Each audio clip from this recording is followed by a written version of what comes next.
Last weekend, near the village of Yablunivka, just 10 kilometers from the Russian border, a Ukrainian tank crew from the 1st Tank Brigade launched a bold daylight assault. Operating either a T-64 or T-72, the three-person crew engaged Russian troops at close range, firing several 125mm rounds before deploying a smokescreen and retreating safely.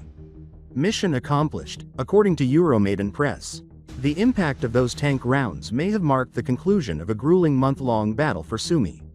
After pushing Ukrainian forces out of parts of Russia's Kursk Oblast, a Russian contingent of roughly 50,000 troops crossed into Sumy Oblast, aiming to establish a buffer zone and possibly seize Sumy city, located just 35 kilometers from the border.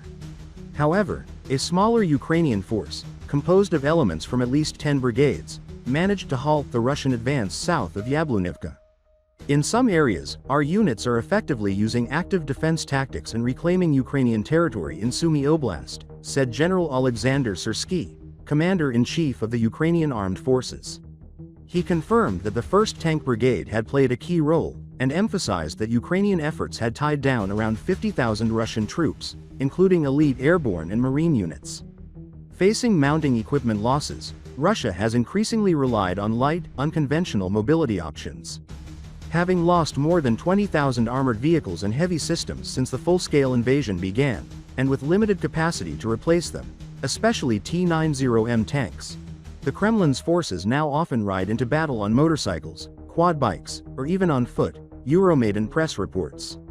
These so-called bike troops, operating without the benefit of armored protection, drone support, or nearby artillery, are highly vulnerable to sudden armored strikes. Despite claims that tanks are becoming obsolete in modern warfare, Ukraine's successful use of them suggests otherwise.